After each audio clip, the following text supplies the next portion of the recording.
ജീവിതം നിലനിർത്തുന്നത് ജീവൻ ആണ്. ഇന്നത്തെ എന്റെ ജീവിതത്തിന് കാരണം എന്നിൽ നിറഞ്ഞിരിക്കുന്ന ജീവനാണ്. ജീവനില്ലെങ്കിൽ ജീവിതം ഇല്ല. അതുവരെ നമ്മൾ വാല്യൂ ചെയ്തതെല്ലാം നമുക്ക് വാല്യൂ ചെയ്യാൻ സാധിക്കുന്നത് അതിനേക്കാൾ വാല്യൂ ഉള്ളൊരു സാധനം എന്നിലുള്ളത് കൊണ്ടാണ്. എന്നിൽ ആ ജീവൻ ഇല്ലെങ്കിൽ, എനിക്ക് ജീവിതമില്ലെങ്കിൽ, everything is valuable to me. Because അതൊക്കെ എനിക്ക് വാല്യുബിൾ ആയിരിക്കുന്നത് അതിനേക്കാളും വാല്യുബിൾ ആയിട്ടുള്ള ഒന്ന് എന്നിലുള്ളത് കൊണ്ടാണ്. ബാക്കിയുള്ളതിനേക്കാൾ വാല്യൂ ജീവന് വരുമ്പം ബാക്കിയുള്ളതിനൊന്നും വാല്യൂ ഉണ്ടാവില്ല. എനിക്ക് ഭാര്യയും മക്കളും വീടും സ്വത്തും പണവും അധികാരവും ഒക്കെ വിലയുള്ളതായിത്തീരുന്നത് ജീവനുള്ളത് കൊണ്ടാണെങ്കിൽ ഞാൻ ആ ജീവനിലേക്ക് എന്റെ മനസ്സിനെ ഉയർത്തിയാലേ എന്റെ ജീവിതവും വാല്യൂ ഉള്ളതായിത്തീരും.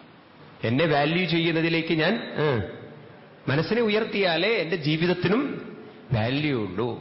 അന്നു മുതൽ അയാൾ സാധന തുടങ്ങി. എന്താ സാധന മുഴുവൻ? നാമം ജപിക്കുന്നതും ധ്യാനം ചെയ്യുന്നതും അമ്പലത്തിൽ പോകുന്നതും ഒക്കെ എന്തിനു വേണ്ടിയിട്ടായിരിക്കും? തന്റെ മനസ്സിനെ ആ ജീവന തുല്യം പ്രിയമായിരിക്കുന്ന ആ ചൈതന്യത്തിലേക്ക് ഉയർത്താനും ചേർത്താനും. ഭാഗവതത്തിൽ ഭിക്ഷു പറയും, എന്തിനാണ് ഞാൻ ദാനവും അതുപോലെ തന്നെ സത്സംഗങ്ങൾക്കും ഒക്കെ പോകുന്നതെന്ന് ചോദിച്ചു കഴിഞ്ഞാൽ എന്തിനാണത്രേ? സർവേ മനോനിഗ്രഹലക്ഷണാന്ത പരോഹിയോഗോ മനസസമാധി. ദാനം ശുതം, ഞാൻ ദാനം ചെയ്യുന്നത്, ശാസ്ത്രങ്ങൾ കേൾക്കുന്നത്, അതുപോലെ സർവ സൽവ്രതങ്ങളും ചെയ്യുന്നത് എല്ലാം എന്റെ മനോനിഗ്രഹലക്ഷണാന്ത, എന്റെ മനസ്സിനെ മറ്റുള്ള ചിന്തകളിൽ നിന്നും മുക്തമാക്കി ഈശ്വരന്റെ സന്നിധിയിലേക്ക് എത്തിക്കാനാണ്. ഇത് നമ്മളിൽ പല ഭക്തന്മാർക്കും അറിയില്ല. എന്തിനാണ് അമ്പലത്തിൽ പോകുന്നത് എന്ന് പോലും അറിയാത്തവരാണ് അമ്പലത്തിൽ പോകുന്നത്. എല്ലാവരും പോകുന്നു, ഞാനും പോകുന്നു, എല്ലാവരും പ്രദക്ഷിണം വെക്കുന്നു, കൂട്ടത്തിൽ ഒരു വിഡ്ഢി കൂടെ പ്രദക്ഷിണം വെക്കുന്നു, എല്ലാവരും പ്രാർത്ഥിക്കുന്നു, ഞാനും പ്രാർത്ഥിക്കുന്നു. അവരെന്താ പ്രാർത്ഥിക്കുന്നതെന്ന് അവർക്കും അറിയില്ല, ഞാൻ എന്താ പ്രാർത്ഥിക്കുന്നതെന്ന് എനിക്കും അറിയില്ല. മനസ്സിലായില്ലേ? ഇന്ന് ഈ കാര്യങ്ങളൊക്കെ നമുക്ക് നല്ലോണം അറിയാം. നമ്മൾ ചോദിക്കൂ, നിങ്ങളോട് ചോദിക്കൂ ഈ ചോദ്യം: ഞാൻ ഇത്രയും കാലം എന്തിനാണ് അമ്പലത്തിൽ പോയത്? ഞാൻ എന്തിനാണ് അമ്പലത്തിൽ പോകേണ്ടത്? ഞാൻ ഇത്രയും കാലം നാമം ചൊല്ലിയത് എന്തിനു വേണ്ടി? എന്തിനു വേണ്ടി ഞാൻ നാമം ചൊല്ലണം? ഇതൊക്കെ വ്യക്തമാവണ്ടേ നമുക്ക്? മനസ്സിലാവണ്ടോ? ഈ ഒരു അറിവ് നമ്മുടെ ഉള്ളിലുണ്ടാവണം. ഞാൻ ഇതൊക്കെ ചെയ്യുന്നത് എന്തിനു വേണ്ടിയിട്ടാണ്? അവിടെ ഒരു ഈശ്വരൻ ഉണ്ടെന്ന് ഉറപ്പിക്കാനല്ല. ഇതെല്ലാം എന്റെ മനസ്സിനെ ഈശ്വര ചൈതന്യത്തിലേക്ക് ഉയർത്താനാണ്. അപ്പോഴാണ് നമ്മൾ ജീവനെ വാല്യൂ ചെയ്യാൻ തുടങ്ങുന്നത്. ഇന്നത്തെ തലമുറയ്ക്ക് പറ്റിയ പരാജയം എവിടെയാണെന്ന് ചോദിച്ചു കഴിഞ്ഞാൽ, they are valuing everything except their own soul എന്നുള്ളതാണ്. തന്റെ ആത്മാവിനെ ഒഴിച്ച് ബാക്കി എല്ലാറ്റിനെയും അവര് വാല്യൂ ചെയ്യുന്നു. നോക്കൂ, നിങ്ങൾ സമയമില്ല എന്നാ പറയുന്നത്. ഒന്നിനും സമയമില്ല എന്നാണ്. അവർക്കും സമയമില്ല, അവരുടെ ബോസിനും സമയമില്ല. ബഹുരസാണ് ഇന്നത്തെ കാലഘട്ടം. ഒരാള്, അയാളുടെ മകൻ 10ാം ക്ലാസ്സിലാണ്. 10ാം ക്ലാസ്സിൽ എത്തുമ്പോഴാണല്ലോ മിക്കവാറും അച്ഛനമ്മമാർക്ക് ആത്മാവിന് തുല്യമാണ് മകൻ എന്നുള്ളൊരു ബോധം വരിക. അപ്പൊ അവർക്ക് ജോലിയേക്കാളും വലുത് മകന്റെ കാര്യവും മകളുടെ കാര്യമൊക്കെ ആയിരിക്കും. അപ്പൊ അവർ ലീവിനൊക്കെ അപേക്ഷ കൊടുക്കും. അതുവരെ ഒന്നും ലീവ് എടുക്കില്ല. 10ാം ക്ലാസ്സിലെത്തണം, അല്ലെങ്കിൽ 12ലെത്തണം. ആ സമയത്ത് പലർക്കും അച്ഛനമ്മമാർക്കൊരു ബോധം വരും, ഞങ്ങളോ നേരെയായിട്ടില്ല, എന്നാ പിന്നെ മക്കളെങ്കിലും ഒന്ന് നേരെയാവട്ടെ എന്ന് വിചാരിച്ചിട്ട് ലീവ് എടുക്കും അവര്. ഒരാള് അപ്ലിക്കേഷൻ കൊടുത്തു, ലീവ് അപ്ലിക്കേഷൻ, 1 മാസത്തേക്ക്. ഇദ്ദേഹത്തിന്റെ ബോസ് ചോദിച്ചു, സുഹൃത്തെ, നിങ്ങൾക്ക് നാണമില്ലേ ഇങ്ങനെ ലീവ് ചോദിക്കാൻ? 1 വർഷം എത്ര ദിവസമുണ്ട്? 365 ദിവസം സാർ. ഒരു ദിവസം നിങ്ങൾ എത്ര മണിക്കൂർ പണിയെടുക്കും? 8 മണിക്കൂർ പണിയെടുക്കും. അതായത് ഒരു ദിവസം എത്ര മണിക്കൂറുണ്ട്? 24 മണിക്കൂർ സാർ. 24 മണിക്കൂറിൽ നിങ്ങൾ ജോലി ചെയ്യുന്നത് 8 മണിക്കൂർ, അതായത് 1/3 അല്ലേ? അത്രയും നിങ്ങൾ പണിയെടുക്കുന്നുള്ളൂ. ഇപ്പൊ 365 ദിവസം നിങ്ങൾ 8 മണിക്കൂർ ജോലി ചെയ്യുന്നുവെങ്കിൽ എത്ര ദിവസം നിങ്ങൾ ജോലി ചെയ്യുന്നുണ്ടാവും? അയാൾ മാത്സിൽ ഇത്തിരി പോക്കായിരുന്നു. അയാൾ കണക്കുകൂട്ടി നോക്കി. 365 8 കൊണ്ട് ഡിവൈഡ് ചെയ്ത 122 ദിവസം. ശരി, അപ്പം 122 ദിവസം എന്ന് പറഞ്ഞപ്പോഴേക്കും അയാൾ പറഞ്ഞു, അല്ല സാർ നിൽക്കട്ടെ ഒരു മിനിറ്റ്, അവിടെ നിൽക്കൂ, ഞാൻ ആദ്യം പറയുന്നത് നിങ്ങൾ കേൾക്കൂ. ഒരു വർഷം എത്ര ആഴ്ചയുണ്ട്? തീർച്ചയായിട്ടും സാർ 52 ആഴ്ചയുണ്ട്. 52 ആഴ്ചയിൽ എത്ര ഞായറാഴ്ചകൾ വരും? 52 ഞായറാഴ്ചകൾ വരും സാർ. നിങ്ങൾക്കാണെങ്കിൽ കമ്പനിയിൽ സാറ്റർഡേ ഉച്ചയ്ക്ക് ശേഷം ഫ്രീ ആണ്. 52ന്റെ പകുതി എത്രയുണ്ട്? ഏറെക്കുറെ 26ഓളം. അപ്പം 52ഉം 26ഉം പിന്നെ ഒരു 14 ലീവ് നിങ്ങൾക്ക് എക്സ്ട്രാ കിട്ടുന്നുണ്ട്. എല്ലാം കൂടി ഒരു 92 ലീവ് നിങ്ങൾക്ക് ഒരു വർഷം കിട്ടുന്നുണ്ട്. അപ്പൊ 122 ദിവസത്തു നിന്ന് 92 എടുത്ത് കളഞ്ഞാൽ എത്രയുണ്ട്? ബാക്കി 30 ദിവസം. ഇനിയിപ്പോ നിങ്ങൾക്ക് എത്ര ലീവും കൂടി വേണം? അപ്പൊ ഈ ഒരു വർഷം നിങ്ങൾ എത്ര ജോലി ചെയ്യുന്നുണ്ട്? ഇതാണ് ലോകത്തിന്റെ കണക്കുകൂട്ടൽ എന്ന് പറയുന്നത്. അപ്പം ഇന്ന് ആർക്കും ഒന്നിനും സമയമില്ല. ജോലി എന്ന് ചിലര്, വീട് എന്നും. നിങ്ങൾ ബോംബെയിലൊക്കെ പോകുമ്പോൾ രസാ. രാവിലെ പാവം 5 മണിയാകുമ്പോഴേക്കും എണീക്കും. എല്ലാം വെട്ടിയും കൂട്ടിയിട്ടും ട്രെയിനിൽ കയറാൻ ഓടുക. എന്തിനാ ഓടുന്നത്? ജോലിക്ക് വേണ്ടിയിട്ട്. അവിടെ സമയത്തിന് എത്തിയിട്ടില്ല, പിന്നെ അവിടെ വാതിലടയ്ക്കും. അവിടെ കയറണ്ടേ എന്നുള്ളത്. അവിടെയാണെങ്കിലോ 6 മണിയാകുമ്പോഴേക്കും അവിടുന്ന് ഓടാൻ നിൽക്കുക. എങ്ങോട്ട്? വീടെത്തണ്ടേ എന്ന്. പിറ്റേന്ന് ഇറങ്ങി പുറപ്പെടണേ. അവിടുന്ന് ഇങ്ങോട്ട് ഓടുന്നത് ഇവിടുന്ന് അങ്ങോട്ട് ഓടാൻ വേണ്ടിയിട്ടും, ഇവിടുന്ന് അങ്ങോട്ട് ഓടുന്നത് അവിടുന്ന് ഇങ്ങോട്ട് ഓടാൻ വേണ്ടിയിട്ടും. ഇന്നത്തെ നമ്മുടെ കുട്ടികളുടെ ജീവിതം അതാണ്. പാവം രാവിലെ പോകണു, രാത്രി വരെ ജോലി ചെയ്യണു. അത് കഴിഞ്ഞാൽ എന്തിനു വേണ്ടിയിട്ട്? കിടന്നിറങ്ങി പിറ്റേന്ന് ഓടണം. അങ്ങനെ പലതിനും വേണ്ടി ഓടി ഓടി ഓടി അവനവന്റെ ആത്മാവിനെ നഷ്ടപ്പെടുത്തുന്നു. ആത്മഹനാജന, ആത്മാവിനെ നഷ്ടപ്പെടുത്തുന്നു പ്രിയേണ. ഭഗവാൻ പറയണു ഓടണ്ടെന്നൊന്നും പറയുന്നില്ല. ഓടുന്ന കൂട്ടത്തിൽ ഏതും കൂടി പിടിച്ചോളണം, ഏറ്റവും വില കൂടിയ വസ്തുവും കൂടി എടുത്തു കൊണ്ടുപോകണം. ഒരു ഗ്രാമത്തിലെ ഒരാളെ പാമ്പ് കടിച്ചു. രാത്രിയിൽ ഇങ്ങനെ നടന്നു പോകുന്ന സമയത്ത് നാട്ടുകാരെല്ലാവരും കൂടെ കൂടി, അയാളുടെ സുഹൃത്തുക്കളൊക്കെ കൂടി പാമ്പ് കടിച്ച ഭാഗത്ത് കെട്ടൊക്കെ കെട്ടി ആ ഭാഗമൊക്കെ മുറിയൊക്കെ തുറന്ന് കുറെ രക്തമൊക്കെ പുറത്ത് കളഞ്ഞ് അപ്പോഴേക്കും ഒരുത്തൻ വണ്ടി വിളിക്കാൻ പോയി. കാരണം ഡോക്ടറെ അടുത്ത് കൊണ്ടുപോകണമല്ലോ. എല്ലാവരും കൂടി അതിൻ്റെ അകത്ത് കയറി. കുറച്ചു കഴിഞ്ഞപ്പോൾ പുറകുന്ന ഒരാൾ തപ്പൊട്ടി വിളിക്കുന്നുണ്ട്. അപ്പോൾ ഇവർ തിരിഞ്ഞു നോക്കിയപ്പോഴെന്താണ്, പാമ്പ് കടി ഏറ്റവും വിളിച്ചു പറയണം, എന്നെയും കൂടി അതിൻ്റെ അകത്ത് കയറ്റണേ, എന്നെയും കൂടി അതിൻ്റെ അകത്ത് കയറ്റണേ എന്ന്. ഇവരുടെ ഈ പരിഭ്രമത്തിൻ്റെ ഇടയ്ക്ക് അയാളെ മാത്രം കൂട്ടിയില്ല. ഇങ്ങനെയാണ് ലോകം. ആർക്കും ഒന്നിനും സമയമില്ല. ഓടുകയാണ്, ഇങ്ങോട്ടും ഓടുകയാണ്. ഒന്ന് നമ്മളൊക്കെ ശ്രദ്ധിക്കുക. നിങ്ങളൊക്കെ അത് കാണിച്ചു കൊടുക്കൂ കുട്ടികൾക്ക്. ഇങ്ങനെ ഓടാനുള്ളതല്ല ജീവിതം. കൂട്ടത്തിൽ ആരെയും കൊണ്ടുപോകണം? നമ്മുടെ ആത്മാവായിരിക്കുന്ന ആ ഈശ്വര ശക്തിയെയും കൂടെ കൊണ്ടുപോകണം.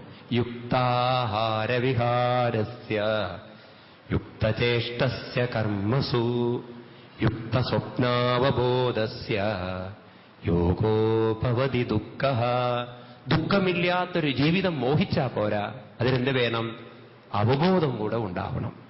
കുറച്ചു നേരം നാമം ജപിക്കാനും ഈശ്വരഭജനം ചെയ്യാനും ധ്യാനം ചെയ്യാനും സമയം കണ്ടെത്തണം.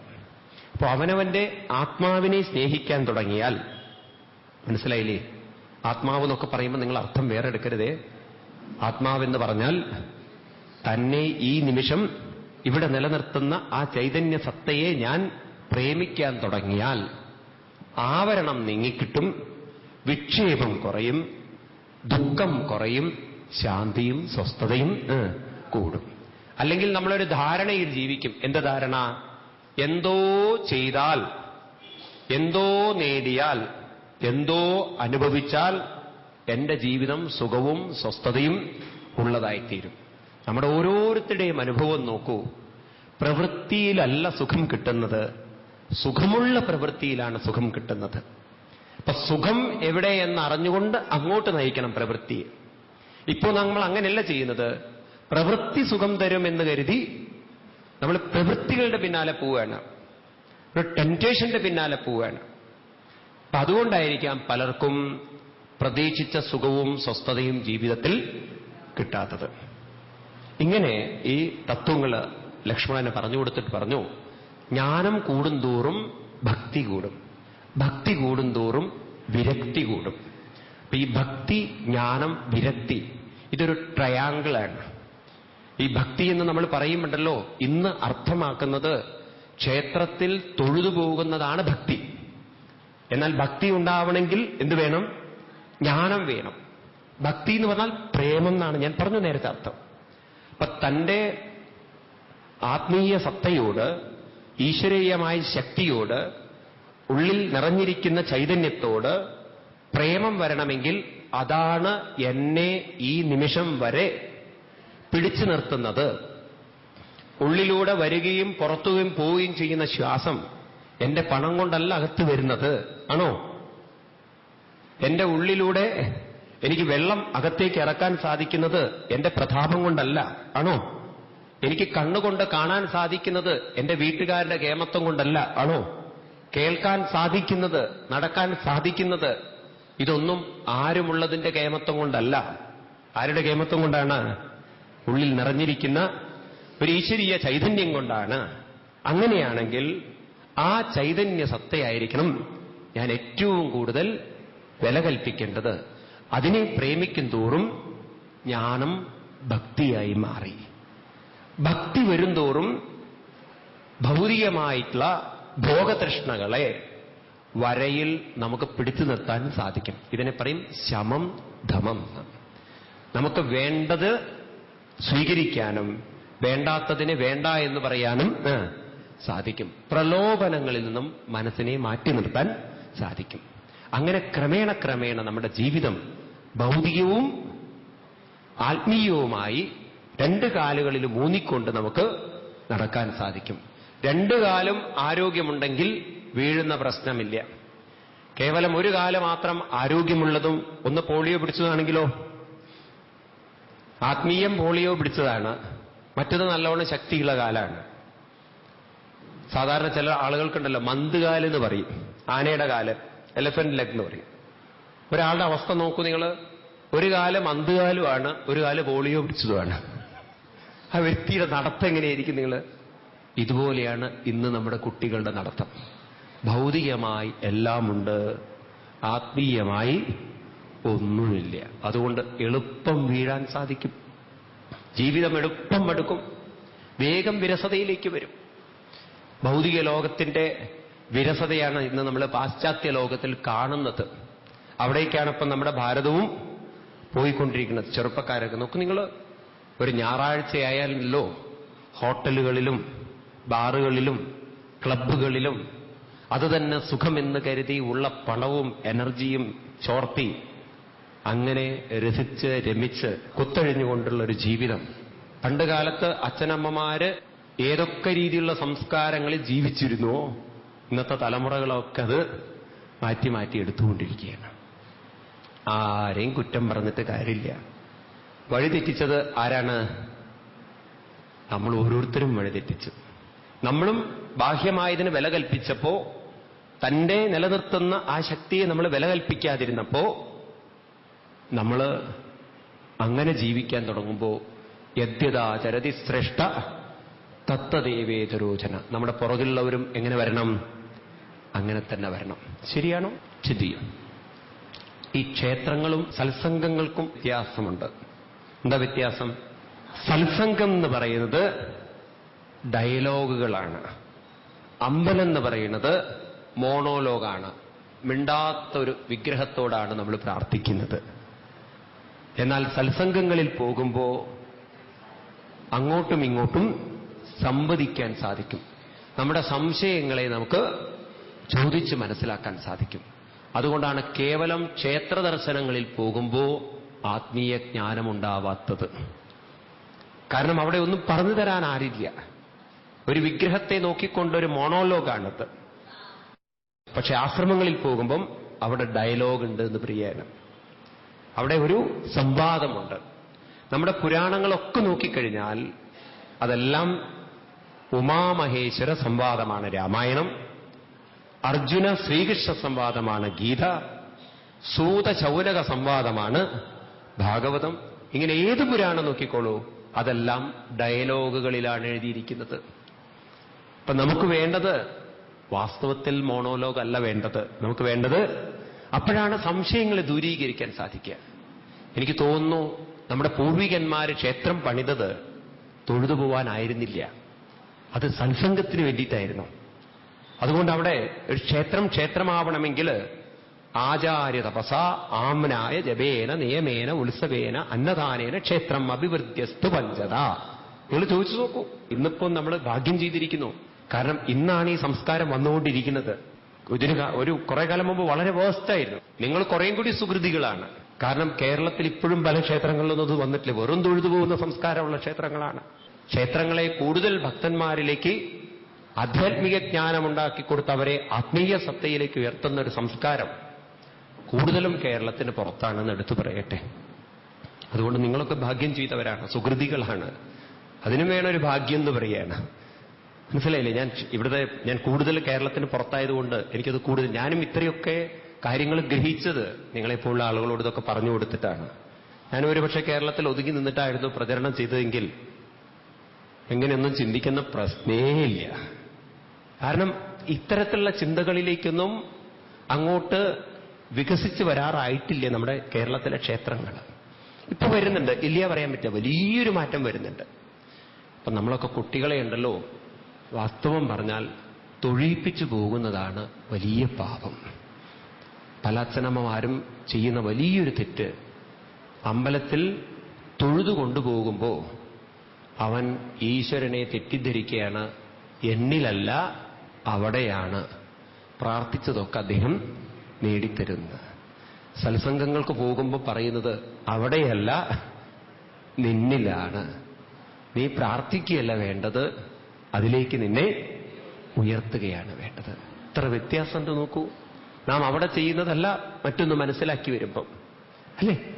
അങ്ങനെ നിങ്ങളൊന്ന് ചിന്തിച്ചു നോക്കൂ. നമ്മൾ കുട്ടിക്കാലം മുതലേ തന്നിലുള്ള ആത്മീയ സത്തയാണ് ഏറ്റവും വലുതെന്ന് മനസ്സിലാക്കി അതിലേക്ക് മനസ്സിനെ ഉയർത്തിക്കൊണ്ടായിരുന്നു ജീവിച്ചു വന്നതെങ്കിൽ നമ്മുടെ ജീവിതത്തിന്റെ പല പ്രശ്നങ്ങളെയും നമുക്ക് തന്നെ പരിഹരിക്കാമായിരുന്നില്ലേ? നമ്മുടെ പെരുമാറ്റങ്ങളിൽ എത്രയോ മാറ്റം വരുത്താൻ നമുക്ക് സാധിക്കുമായിരുന്നില്ലേ? ഉണ്ടോ ഇല്ലേ? മറ്റൊരാളെ വേദനിപ്പിക്കുന്നതാണ് ഈശ്വരനെ വേദനിപ്പിക്കുന്നതെന്ന് നമ്മൾ തിരിച്ചറിഞ്ഞിരുന്നെങ്കിൽ നമുക്ക് വേണമെങ്കിൽ എത്രയോ മാറ്റങ്ങൾ നമ്മളിൽ വരുത്താമായിരുന്നു. ഇതൊക്കെ നമ്മൾ പിന്നീട് അറിയുമ്പോഴേക്കും നമ്മുടെ സ്വഭാവങ്ങളൊക്കെ മാറിക്കഴിഞ്ഞിട്ടുണ്ടാവും. അവിടെയാണ് ആശ്രമങ്ങളുടെയൊക്കെ ഒരു പ്രത്യേകത എന്ന് പറയുന്നത്. അതുകൊണ്ട് കേവലം എന്ത് ചെയ്യരുത്? തൊഴുതു പോകുന്നതിൽ തൃപ്തരാവരുത്. അത് നമ്മൾ തൊഴുതു പോകുന്നതിൽ തൃപ്തരാകുമ്പോൾ നമ്മുടെ മനസ്സ് ആവരണം കൊണ്ട് ഉറപ്പിക്കുകയാണ് ഈശ്വരൻ എവിടെ ഇരിക്കണോ? വിഗ്രഹത്തിലിരിക്കണോ. നിങ്ങൾ കൂടുതൽ കാര്യങ്ങൾ ഗ്രഹിക്കുമ്പോഴാണ് മനസ്സിലാവുന്നത് ഈശ്വരൻ ജീവാത്മാവ് തന്നെയാണ്. ജീവാത്മാ പരമാത്മാ എന്നത് രണ്ടും ഒന്നല്ലോ, ഭേദമില്ലതിന് രണ്ടും. ഇതാണ് രാമായണത്തിൽ ശ്രീരാമസ്വാമി ലക്ഷ്മണനോട് പറയുന്നത്. നീ പരമാത്മാവായി തൊഴുന്ന ഭഗവാൻ എന്റെ ഉള്ളിൽ തന്നെയാണെന്ന് ഉറപ്പിക്കുകയാണ്. ഭാഗവതം ഇത് തന്നെ പറയുന്നത്, ഇതിലപ്പുറൊന്നും പറയാനില്ല. ഹരീഹി സാക്ഷാൽ ഭഗവാൻ ശരീരിണോ ആത്മാചാണം ഇവതോയമിത്സിതം. ഹരി സാക്ഷാൽ ഭഗവാൻ, ശരീരിണാം ആത്മാ. ഇതിലൊക്കെ അപ്പുറം എന്താ പറഞ്ഞിരിക? ക്ഷേത്രജ്ഞ ആത്മാ പുരുഷപുരാണോ സാക്ഷാൽ സ്വയം ജ്യോതിരജ പരേശ. നാരായണോ ഭഗവാൻ വാസുദേവ സ്വമായയാത്മന്യവതീയമാന. മായയാൽ മൂടപ്പെട്ടതുകൊണ്ട് എന്റെ ആത്മാവ് തന്നെയാണ് നാരായണനെന്നും വാസുദേവനെന്നും നമുക്ക് തോന്നുന്നില്ല. എന്നാൽ ശാസ്ത്രങ്ങളിലൂടെ നിങ്ങൾ മനസ്സിലാക്കൂ, ക്ഷേത്രജ്ഞ ആത്മാ, ഇതിലൊക്കെ അപ്പുറം എങ്ങനെ പറയും? ഈ ക്ഷേത്രജ്ഞനായിരിക്കുന്ന ആത്മാവ് തന്നെയാണ് നാരായണോ ഭഗവാൻ വാസുദേവ, നാരായണനും വാസുദേവനും. എനിക്കിത് പഠിക്കും തോറും മനസ്സിലായിട്ടുള്ളത് എവിടെയോ പോയി തൊഴല്ല വേണ്ടത്, അവനവന്റെ ആത്മീയ ശക്തിയിലേക്ക് ഉയരുകയാണ് വേണ്ടത്. അതുകൊണ്ട് പറയും, തൊഴുന്നത് താഴ്ന്ന പടിയാണ്, ധ്യാനിക്കുന്നത് ശ്രേഷ്ഠമായ പടിയാണ്. കുറെ കഴിയും തോറും നമ്മൾ തൊഴാനല്ല പോകേണ്ടത്, ഒരു ഭാഗത്തിരുന്ന് കണ്ണുമടച്ചുകൊണ്ട് തന്റെ അന്തരാത്മാവിലേക്ക് ശ്രദ്ധ തിരിച്ചുകൊണ്ട് നാമം ജപിക്കുകയാണെങ്കിൽ നിങ്ങൾ ഈശ്വരനെ തൊഴുകയല്ല ചെയ്യുന്നത്, ഈശ്വരനിലേക്ക് ഉയരുകയാണ് വേണ്ടത്. ഋഷീശ്വരന്മാരൊക്കെ ധ്യാനിക്കാനാണ് നമ്മളോട് പറയുന്നത്. പരമശിവൻ ധ്യാനനിരതനായിക്കൊണ്ടാണ് ഇരിക്കുന്നത്. ദക്ഷിണാമൂർത്തി നമ്മളെ പഠിപ്പിക്കുന്നത് മൗനം വ്യാഖ്യ പ്രകടിത പരബ്രഹ്മതത്വം യുവാനം വർഷിഷ്ടാന്തേ ഋഷിഗണേ. ആ ഋഷിഗണങ്ങളുടെ മുന്നിൽ വെച്ചുകൊണ്ട് കണ്ണടച്ചുകൊണ്ട് ധ്യാനം ചെയ്തുകൊണ്ട് അദ്ദേഹം ധ്യാനിക്കാനാണ് പറയുന്നത്.